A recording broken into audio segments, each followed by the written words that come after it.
Hallelujah. Bwira abanzi banje, bwira n'abashaka, kuko ndi munsi y'urutare. Ndasi imyambi, uducumu Yesu azankingira. Tuzamurire data duhe Imana Tumbe Bwana utukufu. Hallelujah, hallelujah. Hey! Twongere tuzamurire Imana ibiganza. Nyoshe mkono. Amen. Amen. Ko hano hariho abantu tufite murenge. Yes, wako. Barahari? Yes. Sawa. Ndashimira Imana kubwo kuba hano muri uyu mugoroba. Namshukuru Mungu kuwa hapa jioni ya leo. Imana yabikoze ihabwe icubahiro. Mungu aliyefanya apewe sifa. Ndashimira Imana kubwira itorero. Namshukuru Mungu kwa ajili ya kanisa hili. Kuba ndikandagiyemo Ikiwa nimefika hapa nishimwe rikomeye. ni shukrani kubwa. Twahuriraga handi na pasteri Tulikuwa tunakutania na pastor mahali kwingine, ariko hataraha. lakini si hapa. Ariko kuba dukandagiye hano Lakini ikiwa tumefika hapa turabishimira Imana. tunamshukuru Mungu. Kindi ndashimira Imana ku bantu tudaherukana. Kingine namshukuru Mungu kwa wale ambayo tulikuwa masiku hatuonani.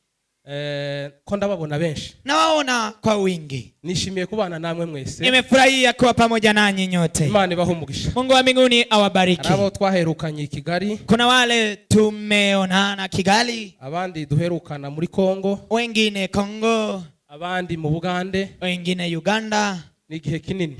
Muda mrefu. Mwese mbahaye ikaze. Nyote na wapa karibu. Imana ibahe umugisha. Mungu awabariki. Nishimiye kubana n'abayumbe. Nimefurahi kuwa pamoja na waombezi. Twabanye n'umushumba wabo mu gitondo. Tumekuwa na kiongozi wao asubuhi. Yatubereye umugisha. Amekuwa baraka kwetu. Imana iguhe umugisha. Mungu akubariki Nishimiye kubana pastor. na patro.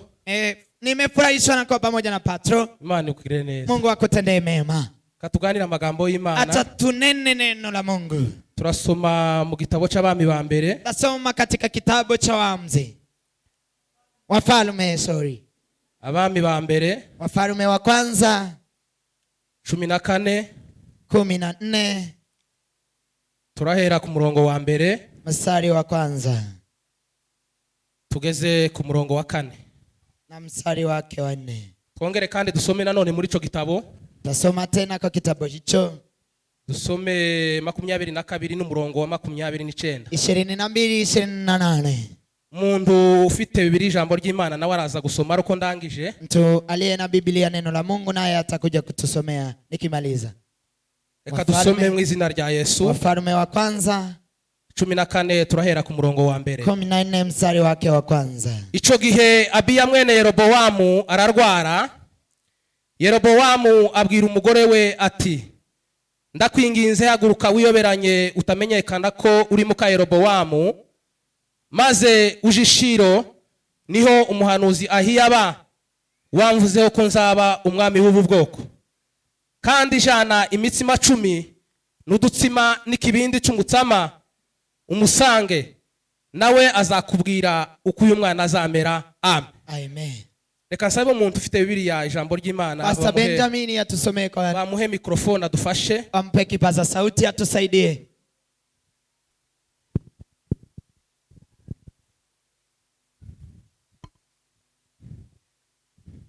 Muri ico gihe Abiya mwene Yeroboamu ararwara. Abiya mwene Yeroboamu ararwara. Nuko Yeroboamu abwira umugore we ati, wiyoberanye hatagira umenya ko uri umugore wanje. Maze uje Shilo, aho niho umuhanuzi Abiya atuye. Wa wundi wambwiye ko nzaba umwami wa Isiraheli. Amen. Komeza gato. Jana imigati 10. N'utundi tugati duto turyohereye. N'akabindi k'ubuki. Maze umusange. azakubwira iby'uyu mwana wacu. Azakubwira iby'uyu mwana wacu. Amen. Amen. Kadusome 22 umurongo wa 29. 22 mstari wake wa 20. Haravuze ngo bukeye umwami w'Abisiraheli na Yoshafati umwami w'Abayuda barata batera i Ramoti Gileyadi. Umwami w'Abisiraheli abwira Yoshafati ati ngiye kuyoberanya nje ku rugamba, ariko wewe ambara imyambaro yawe y'ibwami. Nuko umwami w'Abisiraheli ariyoberanya aja ku rugamba. Amen. Ngaho ngero dufashe. Soma tena. Ahabu umwami wa Isiraheli. Ahabu umwami wa Isiraheli na Yoshafati umwami w'Abayuda. Na Yoshafati umwami w'Abayuda batera i Ramoti Gileyadi. Ahabu abwira Yoshafati ati. Ahabu abwira Yoshafati ati ngiye kwiyoberanya nje ku rugamba. Naho wowe ambara imyambaro ya cami. Naho wewe ambara imyambaro y'ubwami. Nuko ariyoberanya ajya ku rugamba. Amen. Amen. Amen. Dufunge Bibiliya. Tufunge Biblia. Mu by'ukuri kiukweli iri ni ryo jambo ry'Imana. Hii ndiyo neno la Mungu. Ibindi ni analyze. Mengine ni yako tu utakayokuja. Ibindi ni ugusesengura. Mengine ni kukufananua tu. Ibindi ni ukurondogora. Mengine ni kupeleka mdako. Ariko ijambo ry'Imana kini neno la Mungu ni ringiri. Ni hili. Aya magambo tugiye kuganira. Maneno haya tunataka kuongea. Kwa yahaye umutwe uvuga ngo tumepea kichwa cha neno kisemacho kwiyoberanya, kujigeuza, kujibadilisha, kizira igana kurimbuka. Kama njia ielekeayo kuangamia. Kizira igana kurimbuka. Kama njia ielekeayo kuangamia. Kwiyoberanya, kujigeuza, ni nzira, ni njia ishobora kuba ndende, inawezekana iwe ndefu cyangwa ngufi ama fupi, ariko higana, lakini mahali inaelekea kurimbuka, ni kuangamia. Hiyo ndio jambo tugiye kuganira. Hiyo ndio neno tunataka kuongelea. Bwana Yesu wasifiwe. Haleluya. Tuzamurire data ibiganza. Tumpe Bwana utukufu. Haleluya. Haleluya. Hanyuma alafu uyu mugabo twasomye witwa Yeroboamu, mzee huyu tumesoma aitwa Yeroboamu, yahawe isezerano, amepewa agano, kandi isezerano nyayo, tena agano kamili arihabwa, akalipewa n'umugabo w'umuhanuzi na mzee nabii witwaga ngo ni Ahiya. Alikuwa anaitwa Ahiya. Aramubwira ngo wewe, akamwambia wewe ugiye kuzoba umwami, utakuwa mfalme, uyobora urugo, utaongoza taifa hili. Hivyo mfalme bindi biraba. Hayo yakakuwa biraba, ikakuwa bimaze kuba. Ilipofika sasa ageze yo ku ngoma, alipofika kwa kiti cha ufalme, aribagirwa, akasahau. Tuzamurire data icubahiro. Tupe Bwana utukufu. Haleluya. Haleluya. Yibagirwa, akasahau, kuko ari Imana icyo yavuze, kwa sababu Mungu amesema. Aribagirwa, akasahau. Yibagirwa kuko ari Imana yavuze, akasahau kwamba kuna kile Mungu amesema. Agira ikibazo, akawa na shida, arwaza umwana, akagonjesha mtoto. Wengo witwaga Abiya, mtoto aliyeitwa Abiya. Wa mwana ngo ararwara, mtoto huyu akagonja, ngo yibuka kuko akakumbuka kwamba hari umukozi w'Imana, kuna mtumishi wa Mungu, hari icyo yari yaravuze, kuna kile amenena. Ajinama n'umugore, akakaa kikao na mke wake. Tuzamurire data icubahiro. Tupe Bwana utukufu. Haleluya. Haleluya. Amaze kujinama n'umugore, alipokaa kikao na mkewe, abwira umugore ngo wa mugore, akamwambia mkewe, noje kwa Ahiya, nikienda kwa Ahiya yomenya, atanijua, kandi amanyanga mbamo, tena vitu naingia ndani, tuyabanamo nawe, tunaishi pamoja na wewe. None, kwa hiyo sasa urabona noje imbere ye, utaona nitaenda mbele yake, twiyoberanye, tujigeuze, ariko kandi lakini sasa ni wewe ugomba kuja imbere, wewe ndio utaenda mbele, je singenda, mimi sitaenda. ukora uburyo bwose bushoboka, tufanye iwezekanavyo, utamenyekana kuri Mukayoboa, usijulikane kwamba wewe ni umugore waje, usijulikane kwamba wewe ujigeuze, ukora uburyo bwose bushoboka iwezekanavyo, kugira ngo batakumenya, wasikujue. Bwana sifiwe. Haleluya. Ibyo ukora byose, yale yote utakayoyafanya, haribe niyo woshongera inzara, hata kama ukiteza urundi ruhurusha, ubandike ngozi nyingine, ukongera kandi ukiyongera, na unajiongeza tena, ukongera ukaba muto, na unageuka kwa cyangwa ukaba munini cyane, ama uwe mkubwa sana, waba munini mu maso yabo, utakuwa mkubwa kwa macho yako, ariko mu maso y'Imana, lakini kwa macho ya Mungu. Haleluya. Haleluya. Uvuga ijambo ry'Imana rivuga, sikiza vile neno la Mungu linasema. Haleluya. Haleluya. Ijambo ry'Imana liravuga ngo, neno la Mungu linasema, abashaka ubwiza, wale watafutao utukufu, abashaka ubwiza, wale watafutao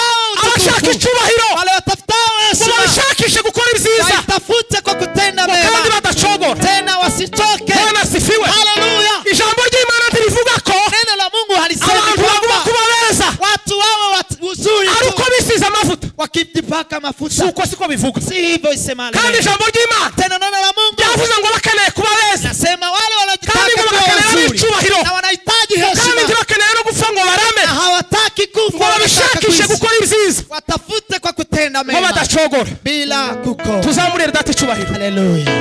Haleluya. Haleluya.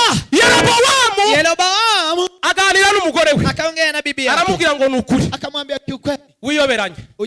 ujigeuze, Wiyoberanye. ujigeuze, Utamenyekana. usijulikane Kuna umugore wanje. kwamba wewe ni mke wangu. Ugerageze uburyo bwose bushoboka. Jaribu iwezekanavyo, Wiyoberanye. ujigeuze, Utamenyekana. usijulikane. Bavandimwe, Ndugu wapendwa, habe niyo ukwiyoberanya ukaja. ingalau wewe ujibadilishe Habe kivipi, nubwo ukwiyoberanya ukaja. hata ujibadilishe uende Yaravuze wapi. ngo nubwo waja mu icu. Alisema ingalau uende juu Cyangwa kwa ugasasa miguu, ubuzima bwawe mu nyanja. ama uweke Iriya kitanda chako kuzimu baharini, baharini Aho huko. ngo naho nagukurayo. Hapo nitakuondoa. Aravuga ngo aho ngaho Akasema hapo aho abantu bareba. hali watu wanaangalia. Ayi. Yes. Tuzamurire data icyubahiro. Tumpe Bwana utukufu. Haleluya. Abantu bariyoberanyije. Watu wamejigeuza, Biyita imirimo. wakajipea makazi, Bahura bahungira. wakakosa mahali ya Bahungira kukimbilia, hano. wakakimbilia hapa, Ariko imirimo yabo. lakini matendo yao, Uvuga ijambo ry'Imana rivuga. sikiza neno la Mungu Biravuga ngo mu gihe cy'imperuka. alisema nyakati za mwisho Ngo hazaba abahanuzi benshi. kutakuwa manabii Kandi wengi, abo bahanuzi tena manabii ngo hao bazaba bitwaje izina ry'Imana. watabeba neno Ngo la ariko Mungu, tuzobatandukanyiriza lakini n'abandi. mahali tutawatofautisha Wani wengine mirimo. ni matendo. Tuzamurire data icyubahiro. Tumpe Bwana utukufu. Haleluya. Haleluya. Niyo mpamvu Ndiyo maana bavuga ngo runaka arasenga. anasema ndugu anaomba, Ngo ariko azaja mu bagore. lakini anatembea kwa wanawake. Yeah. Ngo arasenga. Anaomba, Ngo ariko lakini ngo azaja mu bagore. anatembea na wanawake. Ngo arasenga. Anaomba, Ngo ariko araketse. lakini ni ana Ngo arasenga. tunamshuku, Ngo ariko anaomba, si umwizerwa. lakini si mwaminifu. Uku turi hano na Isiraheli Kama vile tuko hapa bakaba na batoduha Israeli. amafaranga ngo dushitse Kampala. Kitupa pesa tufikishe Kampala. Muriro warate.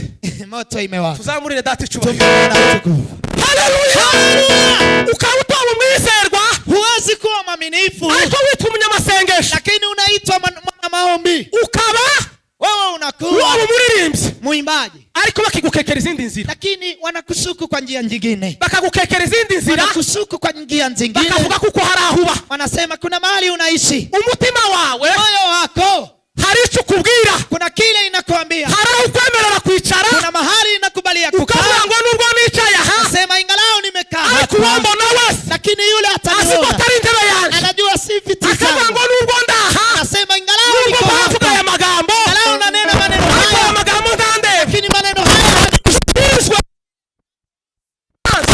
ni hukumu, Ntabwo ari imanza uwamuzi. si hukumu, Ntabwo ari imanza. si hukumu. Ibya pasiteri ntibikureba. Mambo ya pasta hayakuangalia, Ibidiyakoni ntibakureba. mambo ya dikoni Icyo hayakuangalia. usabwa. Kile unachoomba, Icyo usabwa kile ni unachoomba ugukora icyo data ashaka. ni kutenda mapenzi ya Baba. Haleluya. Haleluya. Ni ugukora Ni kutenda icyo data ashaka. mapenzi ya Baba. Abwira umugore we ngo wiyoberanye. Akamwambia mke wako, Umukozi jigeuze. w'Imana ahiya ngo hataramiye.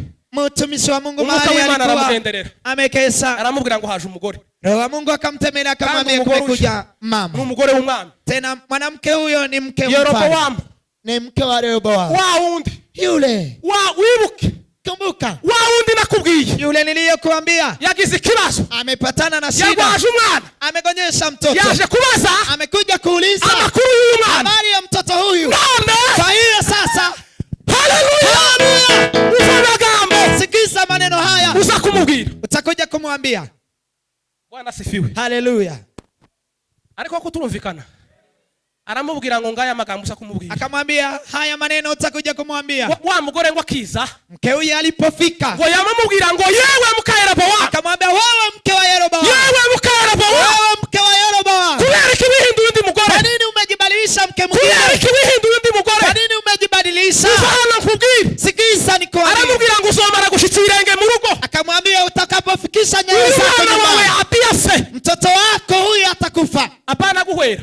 Si kuzimia, Apana si guhwera. kupoteza fahamu. Kubera no gufana ibintu bitandukanye. Kupoteza fahamu na kufa Bazamumena ni vitu amazi tofauti. akamahembuka. Kuna yule Yaramubwiye ngo arapfa. walimwambia atakufa, Kandi aramubwira ngo ikindi. tena akamwambia tena, Mu bantu bose ngo bavuye mu nda yawe. kama kwa watu wote waliotoka Uyu tumboni wenyine niwe mwako, uzahambwa mu mva. huyu ndiye watazikwa. Aramubwira ngo abandi bose, wengine wote ngo bazaribwa n'inkongoro, watakuliwa na ndege. ngo nizo zizobarya. Hao ndio abandi nabo, wengine nao ngo baribwe n'imbwa ku gasozi, baribwe n'imbwa ku gasozi, wakuliwa na mbwa kwa mlima. ngo kubera ko, kwa sababu ngo wataye Imana, umemkataa Mungu, ngo wataye Imana, umemtupa Mungu, ukimika igihigwamana, ukaweka miungu. ngo rero kwa hiyo sasa, huyu ni umugambi nashizeho, huyu ni mradi ambao nimeweka wo gukuraho inzu yawe, wa kumaliza nyumba yako, ngo kayiheha na maliza kabisa. Tuzaburire data ubwiza. Tumpe Bwana utukufu. Haleluya, haleluya. Bwana sifiwe sana. Amen. Ibyo ni ibintu yamusezeranije. Hayo ni mambo aliyemwagizia. Aramubwira ngo ubunyine, akamwambia kwa sasa, iyo mitsima, mikate hii nako kabindi kubuki, na kachuma haka ka asali, fata umuhanda usubireyo. Chukua barabara urudi. Fata umuhanda usubireyo. Chukua barabara urudi. Fata umuhanda utahe. Chukua barabara nenda nyumbani. Misho yawe irarangiye. Mishoni yako imeisha. Ifishe wayihawe. Au umepewa. Jakubwira umwami Yeroboamu. Nenda. Jakubwira umwami Yeroboamu. Nenda kumwambia mfalme Yeroboamu. Nenda ukamwambia Yeroboamu. Umubwira aya makuru nkubwiye. Mwambie habari hizi. Ahandi dusomye. Mahali kwingine tumesoma. Umugabo witwa Ahabu. Mme aitwaye Ahabu. N'umugabo witwa Yehoshafati. Na mme aitwaye Yehoshafati. Bombi bari abana. Wote walikuwa wafalme. Ngo mugenzi we aramubwira ngo, ndugu yake akamwambia, ariko usumenye ko Ramoti Gileyadi, unajua Ramoti ya Gileyadi kuko ari iwacu, kwamba ni kwetu. Undi aramubwira ngo aya makuru nzanumva. Mwingine akamwambia habari hizo twafatanyije uriya mugwa tukawigarurira. Sorry. Twahafatanyije nawe, tumeambatana naye, uwo mugwa tukawigarurira. na mtaulo aramwemerera, akamkabalia, amuha n'ibimenyetso, akampa ishara zerekana ko yaramwumva, zinazozilisha kwa aramubwira ngo ingabo zanje, akamwambia zihinduke nk'izawe, zibadilike kama zako, magari yawe na magari zangu ngo nayahinduke nk'ayanje, abadilike kama yangu. Ngo baragenda basha gutera Ramoti Gileyadi, wakaenda kushambulia Ramoti ya Gileyadi. Ariko ngo Yehoshafati aramubwira, lakini Yehoshafati aramubwira ngo wa mugabo we, akamwambia wewe mume wangu, nimba ushaka ko tubana nawe, kama unahitaji tuwe pamoja na wewe, genda ugishe Uwiteka inama, nenda ukamshawirishe Mungu, ugende ugishe Uwiteka inama, nenda ukamwombe Mungu shauri, ugende ubazima, nenda ukaulize Mungu, ugende uyibaze, nenda ukamuulize Mungu, uyibaze icyo gukora, ulize cha kufanya. Niki umujanama wawe ninde? Mshauri wako ni nani? Umujanama ugira ninde? Mshauri wako ni nani? Umujanama wawe ninde? Mshauri wako ni nani? Umujanama wawe ugisha inama kumewe na nijoro, yule anayekushauri mchana na usiku ni nani? Aramubwira ngo nuko, akamwambia ni hivyo. Arabwira ngo nagenda afata abahanuzi, aenda akamwambia chukua ni manabii, ubafate bose ubazane, chukua wote manabii walete, ubabaze nimba bazatera Ramoti Gileyadi, waulize kwamba tutakaposhambulia Ramoti ya Gileyadi. Bose baragenda barabazana, wote wakaenda wakawaleta, abazebera kukuri, wale wanafunuliwa vizuri na wale wanafunuliwa uongo, abandi ba originale, wale ma original na ba copy, na wale copy. Arabwira ngo bose ubazane, na wote na walete, wabashire hano, wawalete hapa, ngo tubabaze, tuwaulize magambo abiri, tuwaulize maneno mawili, intambara vita hivi tuzayitsinda, tutashinda cyangwa tuzayitsinda, ama hatutashinda. Ababishaka wale wanapo n'abatabishaka, na wale wanataka tubabaze, tuwaulize. barababaza, wakawauliza 400 400 bicara hasi ngo baravuga ngo ugende uterera Ramoti Gileyadi, wakawaambia nenda ukashambulia Ramoti ya Gileyadi, uzatabaruka amahoro, utarudi salama. uko niko Imana ivuze. Vivyo hivyo Mungu amesema. Biblia inavuga ngo Sedekia, Biblia inasema Sedekia akubita amahembe aravuga ngo Imana iravuze, akasema Mungu amesema. Akubita amahembe aravuga ngo Imana iravuze, kapiga akasema Mungu amesema. uvuko Biblia ivuga, sikiliza Biblia inasema, iravuga ngo umuntu wese, sema kila mtu uzovuga ngo Imana iravuze, sema kwamba Mungu ananena, kandi Imana itavuze, sema Mungu hajanena, ariko uwo muntu akatara kanwa ke, lakini mtu huyu anatamka na kinywa akavuga chake kuko Imana ivuze, anasema Mungu amesema, ico cyahandi kizobabarika, dhambi hiyo haitasamehewa.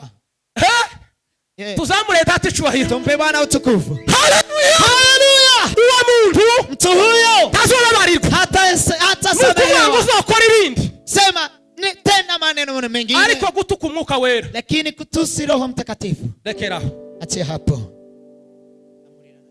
Yehoshafati ngo aramubaza ngo ese, Yehoshafati akamuuliza, je, ko nta wundi muntu usigaye, hakuna mtu mwingine anayebaki? Tumubaza, tumuulize nawe ngo tumubaze nawe, tumuulize kile amubwira ngo reka, akamwambia achacha, ngo usigaye aranyanga, yule anayebaki ananichukia, kandi ntaza mpanurira ibyiza, tena yeye hajanitabiria mazuri, bibi, ingalao mabaya tu, atana naye. tutarinze tuja mu mwuka, bila kwenda kwa kiroho. Ibyo mukeneye ko bahanurira, vile mnavyotaka watabiri, ko turabibona, tunayaona. Mukeneye ko bababwira ko mugiye, nataka ko waambie mnaenda, bababwire ko abana banyu bashatse, watoto wenu wameolewa, bababwire ko muhinduriye ubuzima, mmebadilishiwa maisha. Ariko icyo mudashaka, lakini kile ambacho mukeneye kubabwira ko mugomba kuva mu ngeso, hamtaki kuambiwa kwamba mtoke kwa tabia mbaya. Hiyo niyo kamere ya Mungu. Hiyo ndiyo utu. Hiyo niyo kamere y'umuntu. Hiyo ndiyo utu wa mwanadamu. Mu gitondo kare, asubuhi mapema, ugasanga umuntu, unakuta mtu ntawe ukubona, hakuna yule anayekuona, ukamubwira ngo umwuka yambwiye ngo, sema roho ameniambia uri muzaho bivemo, uko katika dhambi, toka. Intambara za mivuka, vita hapo inaenda, intambara ikamivuka, vita inatanda hapo, intambara ikavuka, vita inatanda hapo. Ubu nyine hano kwa sasa hapa hari intambara, kuna vita y'abanyamasengesho, ya wana maombi n'abapasteri na mapastors, kubera ko ntibazi ko, kwa sababu hawajui kwamba abayumbe waombezi ari abana b'abapasteri, watoto wa mapastors. Ndababaza ijambo, nitauliza neno, ese umuntu ahetse umwana, je, mtu akibeba mtoto mgongoni akagera ku kibuga kuri airport, na anafika hapo kwa airport, bazababaza ibyangombwa by'umwana, bazabibaza umwana cyangwa bazabibaza umubyeyi, wao wanauliza vitambulisho vya mtoto. Ninde bazababaza ibyangombwa? Nani wanauliza vitambulisho? Uyu mubyeyi mama pasteri, huyu mzazi mama pastor, agera hariya ku kibuga ejo bundi, akifika Jomo Kenyatta, bazobwira ngo reka uwo mwana konka tumubaza ibyangombwa, atamuuliza hata mtoto hata kunyonya, ibyangombwa by'umwana, watamuuliza mama mtoto vitambulisho, kwa sababu ikindi kingine umuyumbe muombezi tiyogenda umupasteri pastor tiyogenda avuga kuko umwana we ari indaya yananiranye, hawezi sema kwamba mtoto yake. Hari umubyeyi wari wabivuga hano i Buganda, kuna mzazi amewahi sema hapa, msichana wangu amenishinda hapa, babivuze ngala wengine wakisema azaba barakanda ruku anaumia, ni ukweli. Aho basini bakoze ku gisebe, wameguza kidonda, ngo amare, lafu aramubwira ngo abo, akamwambia hao mureke, achana na yeye, mureke tuswe ku, achana na yeye, usise azabanurira ivyiza, hajanitabilia mema, azabanurira ibibi, ananitabilia mabaya, ngo nyabuna ndugu yangu murekaze, achana naye aje. Bamubwira ngo hasigaye umugabo witwa Mikaya, kuna baki mwene amuba, uwo mugabo me huyo ngo mugende mumuzane, enda mkamlete. ariko abantu ye watu intumwa ngo yagiye kureba Mikaya, yule alienda kumwangalia Mikaya, irashikira mubwira ngo yewe, akafika akamwambia ndugu, abandi bahanuye, wengine wametabiri, baravuga ngo bazotera Ramoti Geliya, akasema tutashambulia Ramoti ya Geliya kandi bayitsinde na tushinde. None ga nawe, na hiyo na wewe sasa, ayo niyo magambo ugiye kubazwa, ayo ndiyo maneno unataka kuuliza. Uramenye, yewe uramenye, usizulumu, bataguca umutwe, wasikukate kichwa, nawe uvugiri, wewe sema haya. Aramubwira ngo yewe, akamwambia ndugu, ngo nukuri, kiukweli ngo ndavuga ico Imana ishize, nitasema kile ambacho Mungu ataweka moyoni, ndavuga ico data ashize ku mutima, nitasema kile baba ataniweka moyoni. Amaze kugerayo, alipofika arababwira ngo mugende, akamwambia nendeni, mugende mutere, nendeni mshambulie, kuko bababwiye muzatabaruka, kama vile mtaduri. Ariko Ahabu kubera ko yaramuzi, lakini Ahabu kwa sababu yake anamjua, aravuga ngo nukuri, akasema kiukweli, ibavuze si ukuri, haya aliyosema si ukweli, ibavuze si ukuri, haya anasema si ukweli, si ukweli, mugende mumuongere, nenda mumuulize mara tena. Kurahize kanga, akamwambia kurahize kanga, kurahize kanga, ikuapishe mara ngapi? kurahize kanga, ikuapishe mara ngapi? kugira ngo umbwire ukuri, ili uniambie ukweli. Amaze kumubwira, alipomwambia, aramubwira ngo ko ndareba, akamwambia naangalia, ngo nkabona ubwoko bwa Israeli, naona taifa la Israeli, ngo butatanye imisozi miremire ya Israeli, imetawanyika katika milima ya Israeli, ngo butatanye cyane, imetawanyika sana, ngo bumeze nk'intama, ni kama kondoo, ngo zidafite umwungeri, si hazina mchungaji, ngo bisobanura ko inasema kwamba igihe cyose ugenda ku rugamba, nyakati zote utaenda katika vita, utazatabaruka, hautarudi. Amahindukira na Yoshafati akabadilika shaka. Nikutenda nakubwiye, nilikwambia nakubwiye ngo uyu ndiyo tubwira ibyiza, huyu hata tuambia mema, mureke mbabwire, acha niwaambie, tidushaka icyo pastor ashaka, hatutafute kile pastor anatafuta, dukeneye icyo Imana ishaka, tunatafuta kile Mungu anachohitaji. Bwana sifiwe, haleluya.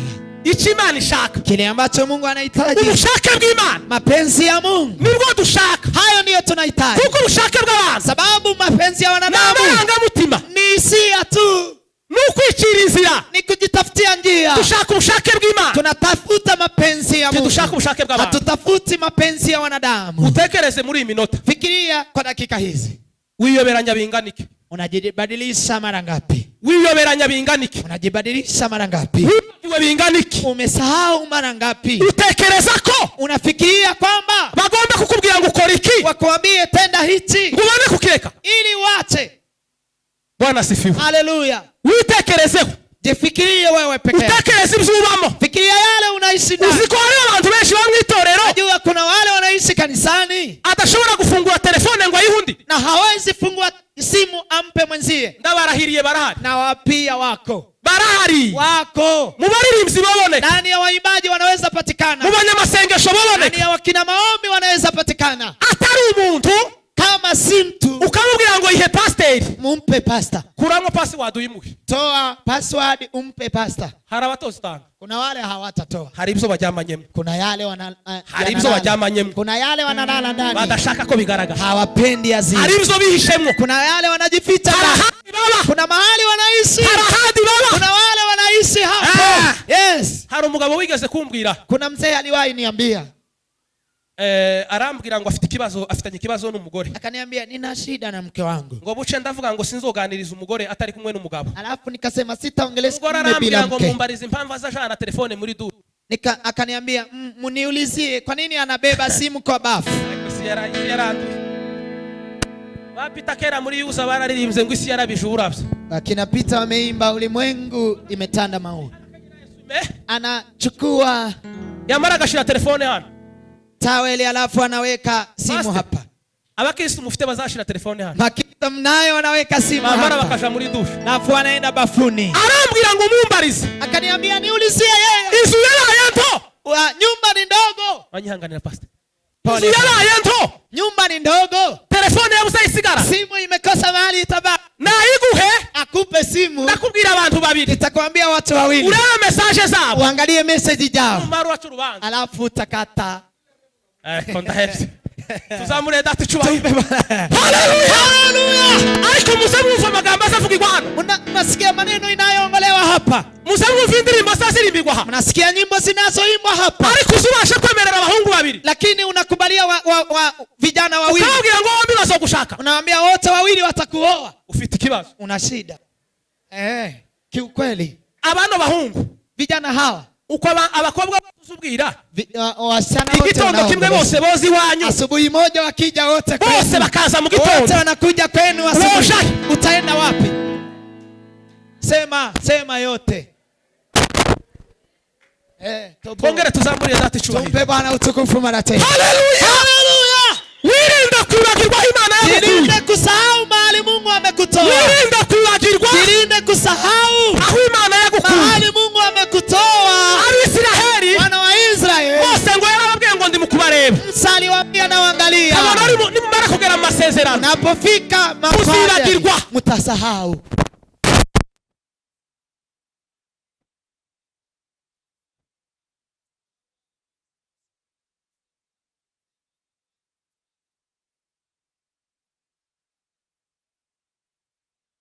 Imeona watu wengi wameenda ngambo wakanyamaza. Sinzi kibayo. Sijui kuna nini. Naje sinzi kibayo. Na mimi sijui kuna nini. None naje ngiye kujayo. Na mimi nataka kuondoka. Akindumbisheje habe na gito. Hakuna kitu kidogo na gito bamarira. Sitawasaidia. Kubera ko kwa sababu icyafashe bagenzi banje. Kile kilichoshika ndugu zangu.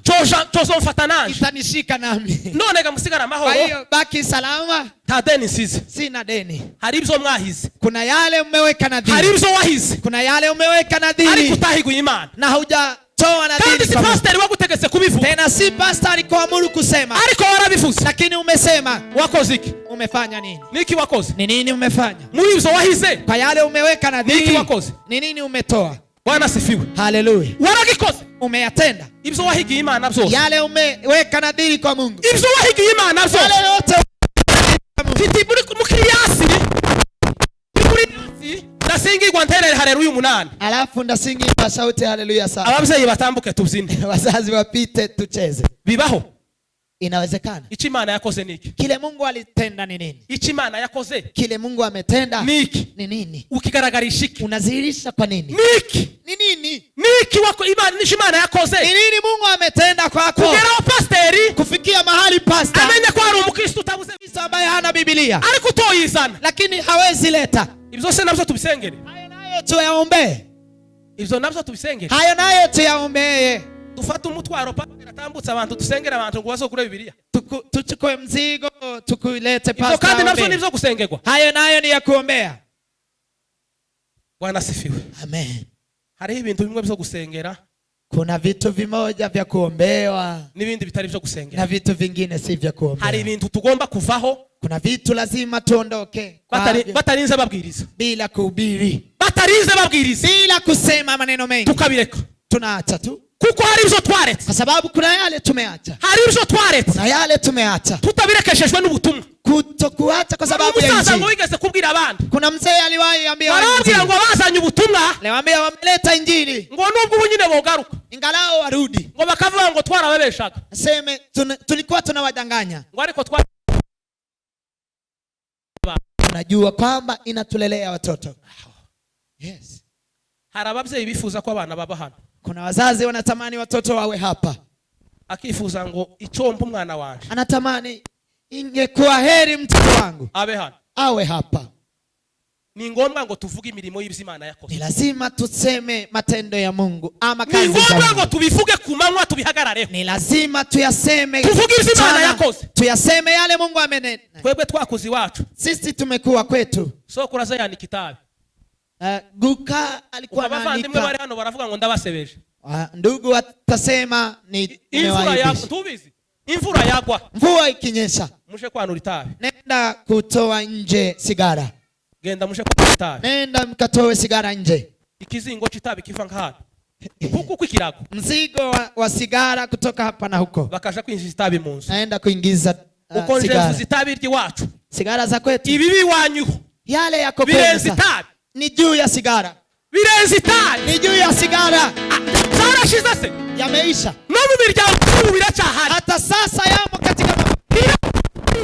katika hari ibindi familia. biruta itabi. Kuna mengi zaidi ya sigara. Amagambo ugira Maneno unayo ni zaidi ya sigara. amagambo ugira aruta itabi, Maneno unayo ni zaidi ya sigara, aruta itabi. ni zaidi ya sigara. Turanga iminota 3 papa. Piga Apostle keyboard. Nasi. Narangije. Apostle kuja. Narangije nta kindi gisigaye. Umemaliza. Turanga. Piga nzenze ndugu. Yes.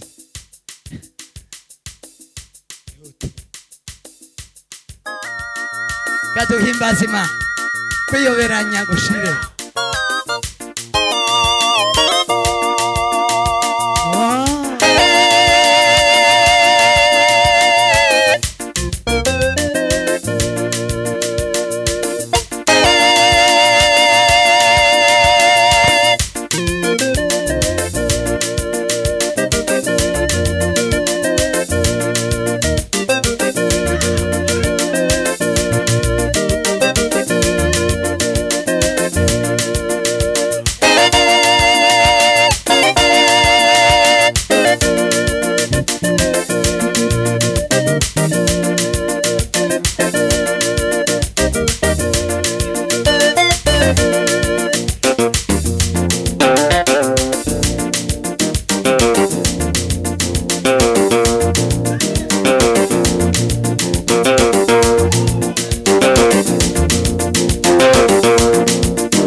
Twumve ijambo ry'Imana. Umugabo wabivuze.